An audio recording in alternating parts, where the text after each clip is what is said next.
I wrote for everybody. I have written 25,000 resumes over the last 20 years, and I've done everything from janitor, teacher, executives, UN ambassadors, everything you can think of. Thanks for checking out today's episode of The Experience Curve, where we explore the personal journeys of accomplished individuals, breaking down the steps they took to get where they are, which I hope just might inspire you on your own path forward. I am joined by Amanda Goodall of The Job Chick. And in this episode, you'll discover key strategies for navigating career transitions and maximizing professional growth, insights into crafting a compelling resume that sets you apart, expert guidance on aligning your professional journey with your true potential, and insights into the role of AI in the job market and how to stay ahead. Now, with over 2 decades of experience as an entrepreneur, leadership advisor, and executive resume writer, Amanda brings a wealth of knowledge and firsthand insights to the table.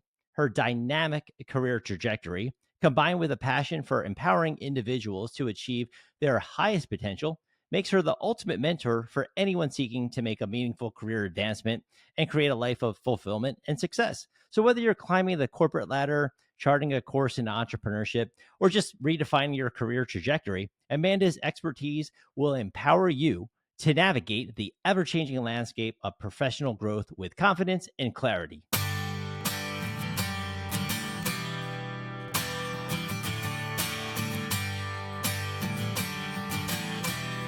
Good morning, Amanda. Thank you for your time. Yeah, no, this is great. I was gonna say I appreciate it, like catching up in the beginning. We have a lot in common with Vegas, obviously. My family's been there for 20 years, and obviously you're a native or local, I guess, or Yeah, local now. Yeah, local now. Moved here last June, so kind of a newbie, but I love it here. So yeah.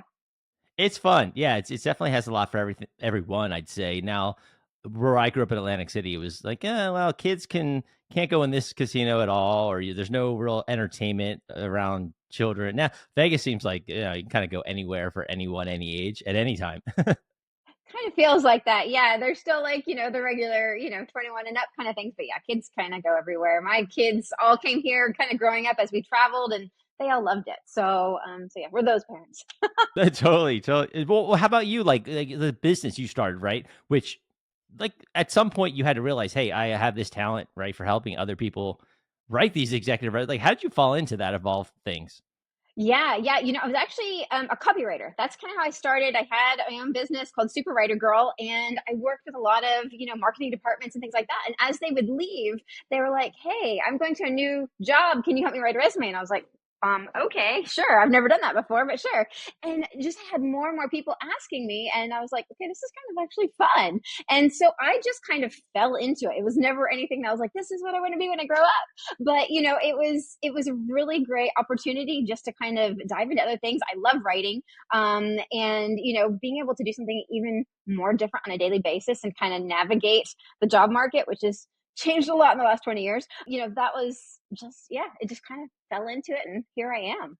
Yeah, so you were okay. So you were working with other people. It kind of came to you for advice because I definitely talk to people, and I was like, oh, like how'd you sort of find your first, and I will ask you that, but in terms of getting like establishing this business, right? You said you've been in 20 years, so that's not nothing. Obviously, you've seen a lot change with time, everything from marketing to attracting clients. But how about like when you're starting this and you say, okay, people are asking me for help, but I want to start doing this. Like, I'd rather do this for a living. Like, how did you sort of jump into that? Yeah, I mean, it was just I had more and more people, and I was just like, well, maybe I'll like add this to my website, and I added it to Super Writer Girl, and I didn't really get a lot of bites, and this was like 20 years ago. Okay, so marketing was very different. LinkedIn didn't exist, not in the way it is now, and kind of looking at it, I marketed on Craigslist. I know it sounds really sketch now, but that's where it was, and that's where freelancers were, and I was still considered a freelancer at that point, just doing my writing and things like that. And so I started advertising that on there, but still with my Super Writer Girl branding, so it's kind of more fun. You can tell I'm not shy, but it's one of the things. So I kind of redid the branding for, resumes are boring, job searching sucks, let's make it fun. I kind of brought in fun into the marketing side when I did copywriting, things like that. And that was just kind of my MO. That's who I am. So it works for my clients. So I was like, okay, let's put this out there, see who comes into me. And here we are. So then at the time, right, when you got started on this, your first clients were coming from people you know, and then at some point you're like, okay, I have to go out and find clients. And like you said, there wasn't like a LinkedIn, there wasn't, Craigslist was again before it became what it became. Um, you're out there kind of looking for people. Did you find a lot of like traction at first, or was it sort of a slow build? It was instant. It was instant. And I think it's because my marketing really stood out. Like I said, I'm kind of very different. So I kind of made memes. I made it fun. I had really like catchy hooks and headlines and things like that. It just made me people, it was all Craigslist is text based, so it's just the wording. So, it's what I do. I write. So I can make somebody like pay attention. And then you had this like cool picture in there. Nobody had pictures on Craigslist back in the day. And, not for that section, not for like, services and things like that. It did stand out and it was instant. And it almost was kind of an overnight. I was like, okay, I'm really busy now. And what kind of seemed like a fun thing. And I was like, oh, I'll see if I can add that into my realm. I was just like, okay, we're done. We're going into this. And it's kind of full time. And I really tailed out of copywriting, I would say within 6 months. And it was just, yeah, everybody needs jobs at the end of the day. Yes, all companies like marketing, but it's a different world. Well, yeah, and that's kind of where my mind went because like back then it wasn't like, oh, work from home, remote work. I mean, there was, I guess, remote work to some degree, but it wasn't as prominent as it is now. Back then, was it basically executives only you were working with, or would you take people that were like, okay, I'm just literally coming out of college? Because back then it was like you have to go to college, get your job. Yeah, yeah. No, it was everybody. And I would say it was less executives. I don't think they really hung out on Craigslist much. But, and it was kind of funny because, a lot of people would message me and they would just be like, wow, I didn't actually even know this service existed. And it really was, it's like, I remember my dad, that he was just like, oh, wow, in the 80s, my secretary did that for me, and that was kind of the mentality of a lot of people, even just 20 years ago, when you look at that and they're just like, wow, people do this. So I'm like, evidently I'm here. So yeah, it was kind of a weird thing to kind of jump into, but I wrote for everybody. I have written 25,000 resumes over the last 20 years, and I've done everything from janitor, teacher, executives, UN ambassadors, everything you can think of. So yeah, I would say back then it was kind of more management and just the average jobs, not so much executive leadership. And that just kind of came over time as I kind of changed, moved out of Craigslist. LinkedIn happened, so you kind of dealt with a different level of professional. And then I just kind of found where I love living, and it's kind of the executive side of things. That's cool. So back then, though, right? So you're saying, okay, I'm talking to someone. Obviously there was email and things like that, but was it more of like a in-person experience when you would sit down with people, or would you sit down with people? No, no. I would say probably at the very beginning, I didn't even speak to them.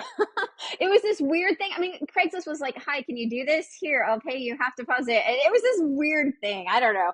I'm sure there's other writers, and I recognize some writers today, even in resumes, that kind of started with me at the same time, and they're still doing resumes. So it worked, but it was a very different thing. And I would say probably maybe like, I don't know, a couple of years into it, when I kind of really fully went into as the job chick, yeah, it became this, let's have a conversation. And then that just kind of built into how I kind of do it now with metrics calls to really pull out the good stuff. And resumes have changed. The job search has changed. So I've had to like change with it. And, pulling information out of people is actually really difficult.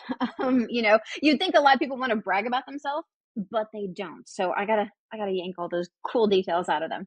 And that's a good question because you would think as, time goes on, social media, a lot of people will sort of attribute to social media with narcissism to some degree, depending on the account and the person behind it. So it's funny that, hard to find, drag things out of people when they want to tell you everything, depending on the person. But like, how about misconceptions today or even back then, like people have about just crafting that resume? They're coming to you for help, and there does seem to be some sort of a system, and that, which is ever changing, like don't go back this many years, or don't talk about this, or only look when you are employed, or it's worse to be unemployed when you're, blah, blah, blah. There's so many like, what do you think the most common misconceptions are that people have about that? Oh, wow. How long do you have? I think everybody's seen, the arguments of how long should a resume be? 2 pages. But the formatting, the everything, and so I kind of from an early start, and actually my resumes from the beginning they were less wordy, I'd say, but it was a different time. But I would say I'd still, focus on the executive format. And I think people really like aesthetic, pretty resumes. And I think that's a big misconception. Like, yeah, just because it's kind of nicely laid out and there's color blocks and all this kind of cool stuff and then charts and graphs and, you have the logo of the company that you worked on there, it's not going to help you. I think there's things like that. I think that's something that I've always fought against. They're like, oh, but it looks so nice and yours is really boring. I'm like, yes, but mine will get it done. So you kind of have to look at it, and just the way things have changed. Now you've got ATS where, those aesthetic resumes don't actually work. And now today you've got AI resumes and everybody's doing this, and it's just, they all look the same and they all sound the same and they all match the keywords. Well, that's cool, but how are you standing out? And I think that's what people are forgetting. And where people didn't know how to stand out back then, and I was able to help them that, now I'm having to fight them to go, now you have to stand out. Stop doing generic stuff. So yeah, I think that overall just misconception on what a resume should be. And some people are just like, oh, I don't like it like that. I'm like, well, you're the product. You're not, you have to sell to whoever you are talking to. So if it's with the recruiter, the HR, whoever, the company, they need to see what they need to see. So let's do it this way. And do you still like, is a cover letter is relevant now as it was back in the day? Yeah, I mean, it used to be a required thing, and it was like, even if they didn't look at it, and I think a lot of recruiters now are just like, sure, upload it, but I'm never gonna look at it. And then you have the few that are just like, I read everything. I'm like, okay, it's one of those things. Some industries need it and some don't. And when you're kind of dealing with like executive, it's typically not needed. They want bios and other things, and it's more today. I'd say it's more resume and LinkedIn is the required for everybody. Cover letters are just hit and miss. Have a generic one. If you have to upload something, have it ready to go. Other than that, it's not usually super crucial. Yeah, because you see people that are out there, and you even Canva. I mean, there's so many different platforms that have resume builders, and again, when you start like everyone kind of copies and pastes the same format, and like you said, it all looks the same. So how are people? Is it their personality that's kind of pushing how you advise them to stand out? Is just bring as much of them into the resume? Yeah, at the end of the day, a human or an AI can match keywords. Great. That's going to get you past ATS. But if everybody's going to look the same because they all match keywords, how do you stand out? And it's all through result-based metrics, your accomplishments, what you've actually done. And what most people don't realize is that AI does not know how to pull that out of you unless you are giving it the right information to develop it. It's just going to give you generic, and it's going to look good. Don't get me wrong. It's going to sound good, and you're going to be like, wow, I look awesome. But it's not those key things that companies need. And when a company is looking for certain qualities in a person, it's not just the soft skills and things like that. It's, well, do you have this experience? And that's what you need to bring out. Your background is your background. You can't change it. But what experience do you have this company needs moving forward, so that they can look at it and they can just look at your resume and just go, this person, we need to talk to them because they've done it and this is where we're trying to get to. That's the key person we're looking for. And I think that's what most people miss on all of that. Yeah, I would imagine there's like maybe a psychological element. Like you're with you talking to different personality types all the time, and some are more reserved, introverted, some are more outgoing and fun. That you're kind of trying to put that in there, so you're kind of playing like part-time psychologist with these people to some degree, right? Yeah, definitely. The whole personality thing. And you get everybody on the phone, and it's usually they really struggle to open up. And I'm just like, I pre-warn them, I'm going to pop quiz them on our call. I'm going to be asking you questions. All the answers, you're going to get 100, but you're going to have to like tell me everything. And the first questions I ask them, they're just like, it's just crickets. And they're just like, well, I don't think I've done that. I'm like, no, you have. And then by the time the call's going on 30 minutes later, man, they are just chatting. They're like, oh, I forgot about this. And there's really great things. So their personality comes out, and I'm able to put that in the resume. And that also works in building like out LinkedIn's bios and things like that. So it fits. It's their personality. It's them. And, it works, and it's right fresh in their head as they start going into the interview, which is what I love. Are you along the way? Like, okay, they come in, they get the resume, you guys have everything sort of like solid, and they're ready to roll and start submitting it. Do they come back to you? They say, oh, I got rejected, not because of the resume, just because whatever, they weren't a fit. Is that part of it too? Like they come back to you and they say, okay, maybe they said they wished I had more of this. So you kind of craft or, tweak things here and there. Or is it like, hey, the resume is kind of set the way we put it together. Just it's just, you got to keep trying. Right, right. It's not a set thing. Like I said, background is your background. You can't change it, but you can develop it to fit the company. So one of the first things to do, and this is whether, you're working with me or any other professional or doing it yourself, look at every job you want to apply for, job title aside. When you're looking at what you actually like to do, build that entire realm, A to Z. It doesn't matter what the jobs are. Just let's look at everything. Look at what all these companies are needing, what the jobs actually entail, and that's what you need to build out your background. Then you have a very comprehensive document, a very comprehensive LinkedIn that fits that scope. So as long as you don't go crazy and apply to something else like a veterinarian when you're in finance, then you're gonna fit. I have actually had that happen. I kid you not. They're like, I'm not getting any bites. I'm like, okay, so let's look at what you've been Oh, that was a long time ago. True story. But, as long as you stay within that realm and you build your resume for that realm and you build your personal brand and your LinkedIn for that, you're going to make connections. Of course, you're going to get rejections, and that's just, every company has their own ATS and the system and the way, and you have an experienced recruiter sometimes. And then you have recruiters that are they have a lot of good candidates, and not everybody can be the best candidate. Not everybody can win gold, at the end of the day, even if you guys are great. So, I do have some, clients that just ask a lot of questions during the process, and maybe they second guess themselves. And I do see that a lot where they're just like, is this okay? Can I do it like this? And, I try to really develop a resume to be that comprehensive document. So all they need to change out is the job title, because you could change that out every time you apply, and maybe like a snippet or two of information if you see something really specific, or a recruiter tells you, hey, do you have this? Let's add this in here. Helps them sell you, blah, blah, blah. So everybody's a little bit different on that, but it's never just a case of, no, this is done. But the key is building it strong from the get-go. And then you don't have all these, everybody's like, oh, I have 10 versions of my resume. I'm like, why? Why? That would be just like so infuriating to have to deal with and go, oh, which one do I have? Did I do this right? And one resume, one focus to fit the entire realm of what you're applying for. And you should be pretty good. Yeah, and I would think like, and it's funny because most of what I talk about in this podcast is how people built their own business, and like here we are talking about how you're helping other people find corporate jobs, which is sort of like, so that's why I thought this would be a fun discussion with you. And but with the job chick, right? Like, are there like LinkedIn, social media? Obviously, things have changed from Craigslist. How about you attracting new clients for yourself? Like, are there certain channels? Is LinkedIn really the place where you sort of engage the most with people and find new clients? Yeah, I get a lot of referrals. I would say probably 80% of my clients are referrals. I've just done this for so long. Or it's clients that I'm on their third or fourth job with them over the years, and, they know it works. And here's a fun fact about me, and you're probably the first person I've told to this on a podcast. I have actually never been on an interview myself. Never had a real job. I worked for like 2 months for a family friend back when I was like 15. They were opening a Schlotzsky's. Okay. That is my experience. So it's a very, when people hear that, they're just like, wait, I'm sorry, and you're helping me find a corporate job. There you go. But it's interesting to just kind of like dive into all of this and dive into different realms with everybody, and just, yeah, and have that knowledge in the back of my head to go, I've never been on an interview, but let's coach you on one, right?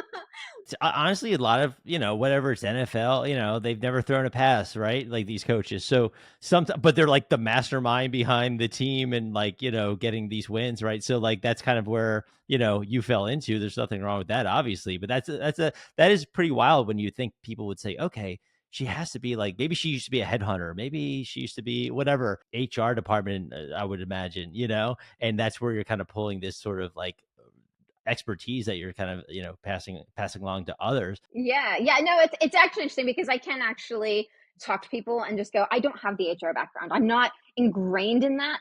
So I look at it very differently. I'm also really big on like, psychology of sales, which is what you need to do. You're selling yourself, right? The body language in interviews and things like that, training and, doing leadership development and stuff. So there's a lot of different realms of all of it. And it's fun to just kind of dive into it from a different angle, and everybody's different. So what they need is different. So to do a little bit, which I love. Well, no, and for you, like obviously, you have a lot of energy. You have your hair is this kind of iconic, pink hair that you have, for people watching. So I think personal brand and just personality, like probably in my opinion, I don't, contribute a lot to this success that you've had and been able to sustain this for 2 decades, right? So like when you're talking to other people, Well, I guess twofold. Like, one, how much do you think that that's contributed to your success? Like your personality, like you said, I haven't been in an HR department, but like I'm a cool person to work with and I can motivate you and get you ready. And how much do you think, or how much do you encourage these people that you're working with to stay true to themselves, sort of like you do? Yeah, yeah. I would say mine's big. I've been able to like build it. Yeah, I've had pink hair for 20 years, so here I am. People either like go, "Wow, she is totally unprofessional," or they just get me. And I like working with those people that get me because you're not fighting. You're trying to figure out the solution and strategize. As far as everything else and building out the personal brand for everybody, a lot of people are just really shy. So I don't encourage them to stay true to themselves necessarily. But, I really try to bring out, everything we talk about is all their accomplishments, things that they've done throughout their career. It's all those, hey, honey, I'm home. Guess what happened at work kind of moments, those things that you want to share with everybody. And trying to bring those out of them. Then as we start talking about that, it goes in their resume. They look at it. It goes on their LinkedIn. They look at it. They change. And I watch people change. And, some of them are very confident and some of them are very arrogant. And I know they wouldn't remind me saying that because they get on the phone and tell me I'm arrogant. I got told that in an interview. I'm like, wow, okay, we need to tone that down. So there's a lot of things. And when you can just build out your personal brand and become an industry leader, I think that makes a difference. And it changes the way you see yourself. It changes the way you project yourself. I do hear that back from one of my clients. They're like, oh my gosh, I did this in the interview. I did say this in the interview. I can't believe I did it, and maybe the shock factor kind of an idea. And, they're like, it worked. And I'm like, I know, so, personal brand's huge. I think for businesses alike, I've used to do that and build up, companies' brands and things like that. So branding is important no matter which way you look at it. And, yes, be who you are because then people will get you. Don't try to fit the mold ever, but also propel everything that you do. Be that person. And that's one of the first question I ask everybody when we start talking is, what do you want to be known for? And it's quiet and but that is what builds personality and the personal brand. No, that's great. That's great advice. Yeah, no, and you did when you touched on confidence or arrogance, and sometimes people will sort of, you talk to executives at some of these big companies like you have, what Google, Tesla, Goldman Sachs, right? Like you've worked with a lot of, high level executives. Not to say that they're cocky and arrogant, but some people would say, okay, maybe the higher the position, you might get that more confidence than right the lower. Have you noticed any like maybe key like qualities or characteristics in these kind of high level successful leaders?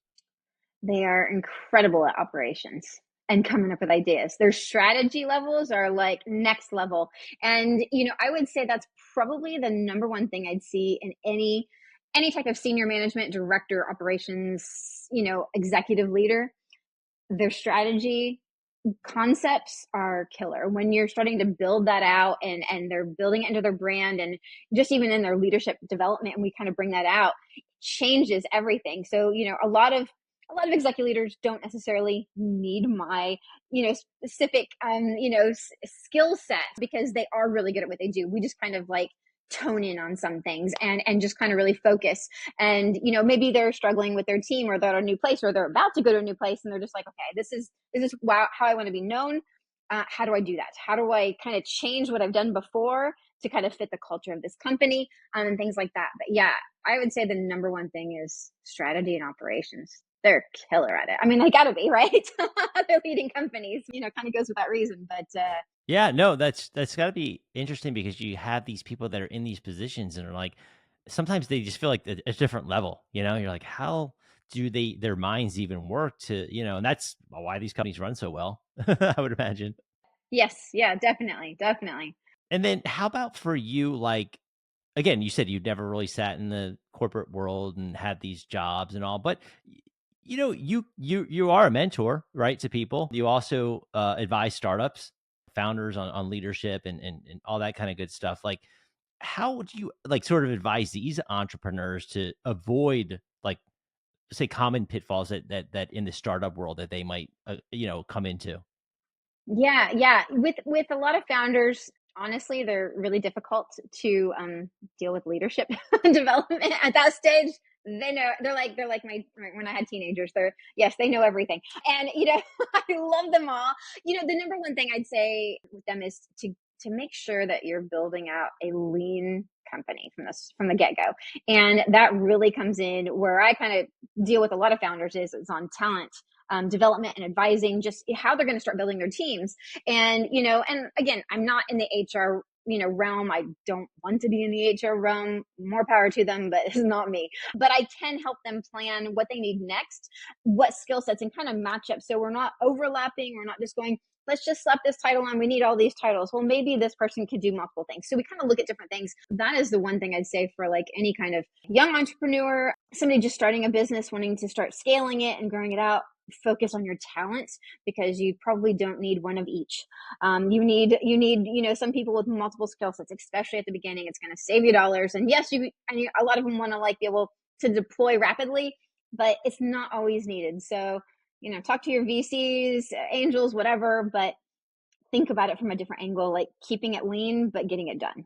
That's an interesting concept when it comes to like talent acquisition that you brought up. Some people think I need this senior blah, blah, blah of whatever department. And oftentimes it's like, well, is that really necessary to your business? So again, it kind of goes back to like the psychology aspect of working with these people one-on-one, but diving into like that aspect of their brain of like where, they might just be thinking, okay, this is how the business has to operate, but they're not thinking like, hey, do I really need this person? And it's kind of cool that you can bring that in and kind of have them think differently. Cause like you said, they're probably used to being like, no, I'm the boss. I can think, I know what needs to be done. And you're kind of throwing like a wrench and being like, no, well, think about it this way. And it's probably has to be really effective. And that could be also a cost savings. Major cost savings. Cause yeah, I mean, you can maybe want like 4 or 5 people in to do the job of 2. You just got to find the right skill sets. And that's, that's something, I think about it backwards, I guess, when I am working for, I do some head hunting, and I do, the talent advising for startups and things like that. So I think about it backwards. I write resumes, so I know what skills need to go for a company. So I just look at it. Okay, the company needs this. Okay, now I need to go find the person with said skills. So it's kind of, it's a backwards exercise for me, but you do have to just kind of think outside the box. That's why, people always assume that their resume says it all. They're like, well, of course I can do the job. Well, if your resume doesn't say it, how do I know? And that goes for any company, startup or otherwise. If we can't assume that you can do the job. Yes, you might have done things like that before, but you got to tell me about it. So, and those are some of those crucial things that I look for when I'm working with startups to try to find the right people. It's like, okay, can this person wear a couple different hats, or at least have a bit of a background in this to fill in? Because we only need a small gap here. We don't need a full-time person. We just need a small gap. So yeah, that's probably my message for a lot of people. Don't just assume we all know what you can do. It's probably not evident on the resume. Yeah, it's true. I mean, people do have that, I guess the feeling in their minds that like, oh, I know what I do and I know what I'm good at. So as long as I hand you this piece, you're supposed to just realize everything too. And it's like, well, not necessarily, Doesn't work like that, unfortunately. If it did, we wouldn't have a weird job market like we do. But unfortunately, it is part of it. You mentioned AI a little earlier, and I was going to get into that with you in terms of like, whether it's just entrepreneurship in general, career consulting, like people you're saying they just go into AI getting a resume.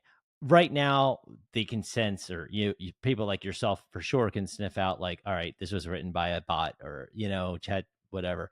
How do you think that as technology improves and AI gets more smart and it becomes more and more human, like 5, 10 years, whatever down the road, that might shape strategies, whether it's in your business or for people to sort of, on their own, whether they're founders or looking in the corporate realm. How do you think AI is going to play what kind of role it'll play in this resume world? Resume writing, I think, I think hiring is still going to be human to human. And, at the end of the day, that's what it is. And you have this weird world right now where, job seekers are getting mad at, recruiters for using ATS AI, and now they're starting to use it for resumes. I'm like, do you see where this doesn't work? All it is just chaos. So I think number one, that has to change. But, as far as a workforce technology, AI, I think, is going to be very helpful for HR. I think it's going to change a lot. I think it's going to make everything faster, onboarding, things like that. I think it's going to make it better for candidates. Overall, just some of the technologies I have seen, Some aren't even launched yet. And, just looking at them, I'm like, okay, that's really clever. Let's do this. So I've actually spoken to a couple of founders that have some amazing technology coming out in the next year or so. And yeah, I'm excited for it. As far as what it's going to do for jobs, I'm kind of, team, yeah, I think AI is going to take a lot of jobs. It's not like, it's just going to completely replace it. It's just changing, we have all this thing called restructuring, right? That's what is going on now, all the layoffs. It's restructuring, and it is just because companies are learning how to streamline better, how to automate better. And I think honestly, the pandemic has helped make this go faster. AI is not brand new. It didn't just come out, when chat came out. And it's been happening. We've used automation and scaling for years. And and I think this just helped companies go, oh my gosh, we have got to cut down. How do we do it? How do we build in these things? And okay, cool, AI is becoming more friendly. How do we use it? And I don't think everybody's just gonna be out of a job and we're all gonna be on UBI. I don't think it's gonna be that. But I do also think it's going to change the job force globally over the next 10, 15 years. I think we're going to see a very big change in the way companies hire, what we do as jobs, and then you add on the whole remote hybrid and office thing, and that in conjunction with AI, how does that work, with all of that? And I think we're going to see this big shift, like, are you AI trained? Okay, then you can have these jobs. Okay, and then you take that sector and go, okay, are you remote or are you in office? And then you break it down. I think we're going to see these like different divisions where every company is going to have all these different types of roles, but only certain divisions that kind of deal with those sectors. So I think it's going to change a lot. I think there's going to be some jobs that disappear a little bit. They're still going to be there. People still need humans. We're all humans. Humans hire humans. Humans work for humans. But I think it's going to change a lot. Yeah, I'm with Doom you. and gloom. I know. No, I'm with you for sure. Like, I Yeah. mean, there's no Yeah. way it can't because it moves so quickly. And I think that you have jobs or just tasks right now, that you just go to it and you're like, okay, it's much quicker. It's much, and again, people like yourself, the pros at this, you can spot them right away.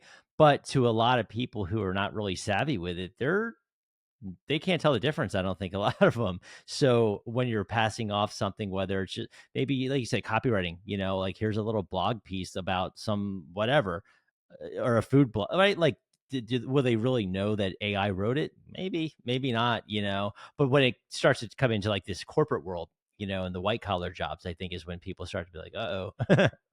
Yeah. And you have to think about, like, we've been dealing with AIs as consumers and just kind of building it into the companies, and companies, some are working and some of it's not working so great. And some of it we just don't even understand. Right. But, you have all these different aspects of it, and look how fast it's grown in just a few years. It's been brought out to the consumer side, right? How much faster is it going to grow in the next 5 years? I don't think we can actually see the technologies that are actually going to be there. And I think even like some of the startups right now and the founders that are creating things now, I think it's going to vastly change. And I think we're all going to have to learn how to adapt. And, and I do think, adaptation and resiliency are going to be two of the words of 2024, because we are having to change. And, tech, tech, all the layoffs you're looking at in tech. Yeah, their jobs, some of them are coders. Coders are kind of, yes, they're going to need some coders, but AI can do a really good job of that. So yes, have a background in that, but what can you do? What else can you do? Where do you need to level up, and where do you need to go so you fit in and you have a higher job? And that's what everybody needs to look at, not just tech. But, I do deal with tech a lot, and it is, it's like, okay, if you do this, what are the other next level jobs you can do? Because this might get phased out. If this is starting to get phased out, chances are in 5 years, it might be phased out a whole lot more. So let's just get you out of there so you're not having to worry. So what are the next level opportunities and skill sets that we actually need to have? And I think everybody needs to do that. That's smart. Yeah, being ahead of the game because we know it's coming. Sort of like leading into my next question, which is like your forthcoming book addressing topics such as ageism, which is another thing we can't avoid, right? Getting older, right? So, like, your book, right, it's going to address ageism, executive life, and how about some insights you might be able to share on how these challenges, we've all known about ageism. Is it getting better? Is it getting worse? Is it the same? It's one of those weird things. Yes, it exists, but and again, you have inexperienced recruiters, or just, ones that just only think a certain way, or maybe the company is like that. And is it going to happen? Sure. But you can actually make it not happen if you lead the conversation. If you complain about it and it's there and it's part of your psyche, it's going to happen because you're going to bring up something. And I get people on the phone, they're like, I'm 45, I'm hitting ageism. I'm like, okay, we have a problem because I'm 45 and I'm not being, I'm not going to play that game. So, it's the way you think about it, the way you brand yourself. And, here's the quick thing to think about it. And yes, it happens, it sucks, and move on. If that's probably not the right company, if that's happening to you, even from when you start applying, move on. That is not the company you want to work for. And I think that's what a lot of people don't think about. But what I want them to think about is, you look at some of the top level executives in the world. Are they young or are they old? Yes, of course, we have some young ones. The chances are they're 55 plus. Do they care that they're old or that they graduated in 1982? No.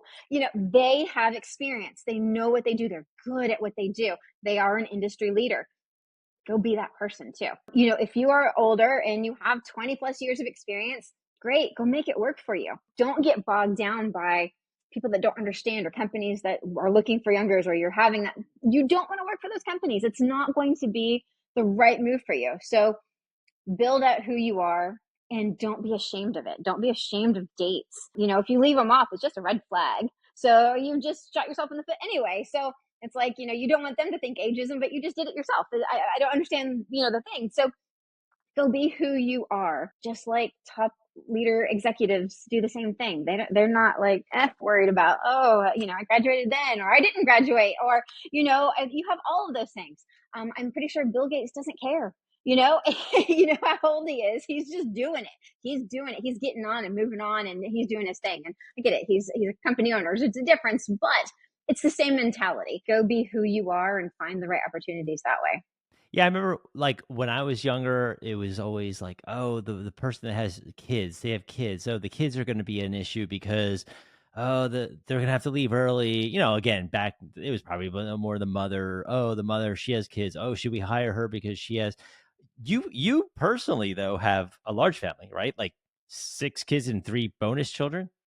Yeah, we have 9 kids. Yeah, I got six boys, 3 girls. Yeah, it's been busy. No, I only have one left at home. So my oldest is 27. So they're 27 to 18, and then a 15-year-old. So done.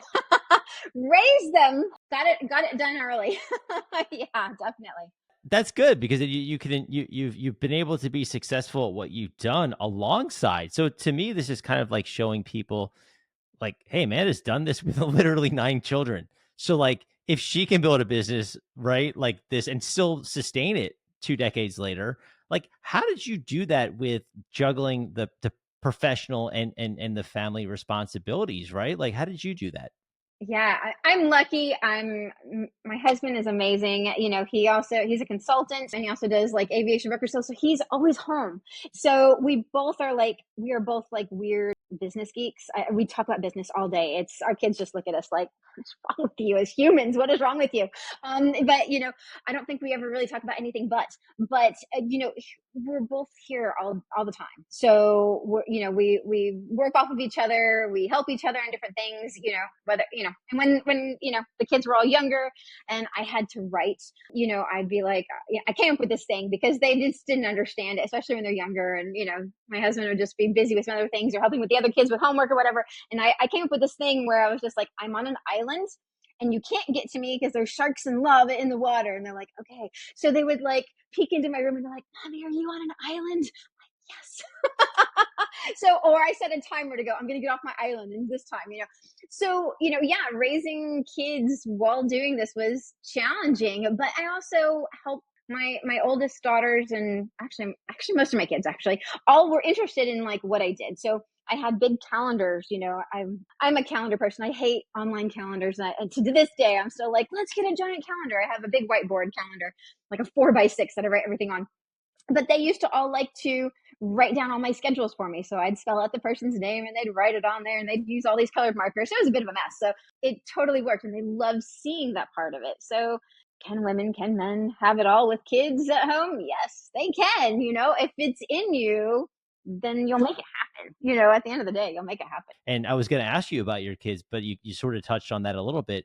Between you and your husband, obviously talking business all the time, how much of that rubs off on them between seeing you both hardworking, entrepreneurial, just seeing personal growth, right? In you and their father. How do you think that affects them? Yeah, I think they've all kind of learned that we do that. I think some like that idea and some are just like, nah, it's just too much for me. But I think they all like it. Some of them, I've actually, three of our kids actually went into resume writing as well. As they started their careers and, maybe they, like one of them wanted to travel a little bit. One of them wasn't quite sure, when you're, who knows what you want to do at 18? I'm 45 and I don't know what I want to do for the rest of my life. There's the kind of things that you don't know that when you graduate high school. And, so I was just like, okay, let me teach you how to do this. And they did. And they had it successful business for several years. And they've all moved on from it now, kind of doing their own things as they're getting older. But, they all did it. And, some of them were just, yeah, like I said, some of them are interested in, some of our other kids, we have one son, our kids are actually all over. My husband's English. So some live in Wales and England. One travels to Romania often. And then you've got, kids all over the States as well. So they're kind of everywhere. But, like the one that's over in Wales right now, he's looking to open a pub. And, so it's like he does have that spirit, and another one has like a server company. So there's different things that they all do. And I think they've taken it, even though some of them are in college now and they're doing their kind of their own thing, they still have that spirit, that thought to go, okay, well, I'm going to do this, but they have more of a leader, I think, idea. And I think that is kind of their entrepreneurial thing that went with them on all of it. That's awesome.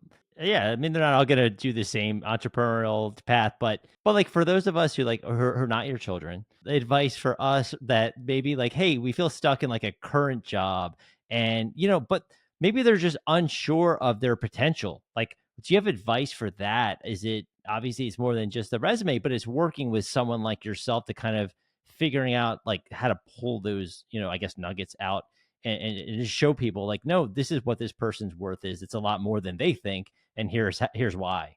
So yeah, so there's two questions you should ask yourself if you want to have a career change or you're just not really sure what to do next, or just what to do in your own career, in your industry, you're going to stay in it or whatever. What should you do next? Number one, go up. Never stay completely on the same path. Go up to the next levels. Always, always, always. Number one, the salary is going to be better. And you're probably going to be doing the same job because the way job titles are, it's weird. But always go up. And, the other thing is actually, you kind of have to break it down into the concept of what are you really good at, but you don't necessarily want to do it anymore. And that opens up so many things. People were just like, oh, normally it's like, I don't ever want to do sales again. I don't want to be the person that the boss goes, go talk to that person. And, they're like, I know it. And I'm the SME, but they're like, I hate going through these. And so you kind of get these like, they're really strong. I think, when I ask what are you known for and what are you really good at, but you don't ever want to do again, the known for, they're really quiet. When I say, what do you never want to do again? Man, it's just right out the gate. Everybody knows yes, they may be good at it, but if you're burnt out on it, it's not going to be good for your career. It's not going to be good for your next thing. And if it's in your resume, take it out before you start applying, because you get people going, I keep having all these recruiters contact me for this. And I'm like, I really don't want to do those jobs anymore. I'm like, and why are you telling them that you can do it? You kind of have to have that give and take on it. So again, focusing on what you want to do moving forward in your career. Where can you help? What can your background do? And how is it going to relate to those companies? Those are the things you really need to think about. And that's whether you're doing full career changes, or just coming back into the job force, like moms or dads coming back after raising kids. What do you want to do moving forward? It doesn't matter if you didn't work for the last 10 years because you raised a bunch of little ones. Think forward and really focus on that day to day, so you don't find a job that you hate. And sure, you're going to have ones where job duties just actually happen and you're like, wait a minute, this wasn't on the form. We didn't discuss this, and it's going to happen. But overall, you do have the ability to pivot. You do have the ability to lead where you go next. And the more you can describe all of those elements that you want to do when you're interviewing, they're going to start seeing you in that, oh yes, this is this person for this job. Or maybe they'll even find a different role for you and go, maybe you'd actually be good for this. So lead where you want to go, not just what the job description says. That's great advice. No, that's a great way to summarize. How about for you? Where about you? Like with the job seeker, like where do you want to go next with your business? Where do you see it? You know, I never know. I never know. I deal with mostly like, executive leadership now, and I love it. I love hearing about all the insider stories. That's probably my favorite part of this job, honestly. Just hearing what everybody does. And you kind of look at it, from an economical point of view, the economy, what's going on globally, and you look at all these other jobs, and it's really interesting to see, where people fit in. I don't know, what do I want to do? I'm going to stay doing this because this is what I do. It's what I love. I plan on writing a heck of a lot more books here in the future. I have a lot of knowledge to just kind of spill out. And if any of it can help somebody, then I've done my job. As far as me personally, not just the job chick, I really want to get into like speech writing more, I think. And I did that a little bit before, done it a little bit over the years, but I really love that, and kind of want to jump into that atmosphere as well. But am I going to leave the job chick? Never. No, I mean you're doing so much cool stuff, and I think that people who do you work with people globally, or is it just domestically? Yeah, no, globally. Yeah, well, I guess you have kids in Wales and all, right? And your husband, so you might as well expand at least to the to that area. But globally, it's like anyone and can use help with their resumes, and I think that that's for people listening specifically who can reach out to someone like yourself. Obviously, you specifically because you have such a cool story and you're such a fun person. Where would be the best place for people to reach out with? They want to connect with you. Is it your website? Is it LinkedIn? Yeah, connect with me on LinkedIn. It's Amanda Goodall. I'm the one with pink hair. If there's only one Amanda Goodall with pink hair, it's me. Nice to find. But my website's the Job Chick. Also easy to remember. But reach out to me because chances are, just like even if you have questions about something, I'm happy to answer them. I probably have an answer. Matter of fact, I will have an answer. Let's put it that way. Yeah, reach out. Let's have a conversation and see where you're going and what you need, and let me see if I can help you. If I can connect you with somebody that can. When does the book come out? This summer. So, yes, just yes, wrapping it all up, getting all the stuff done with it. I'm excited. I don't know if it's taken me so long to write a book. I've always wanted to write one, and I just put it off, I guess. Writing a lot of resumes, I guess, in the meantime, right? But yeah, this one has some good insight. Yeah, totally. Well, you have the writing experience. I do. I do. You have to let me know when that's out. I'm excited to read that. Thank you so much for your time today. I mean, it's been awesome to get to know you. Obviously, you've only been in Vegas for a year, but we have that in common. So it's been cool to kind of get to know you and your story. And I encourage people to obviously reach out to you for help with their resume needs and whatever else you might be able to help with them. But again, thank you for your time today. It's been great to get talking with you. Thank you so much, Joe. This has been so much fun. So I could talk about this stuff all day, as you can tell.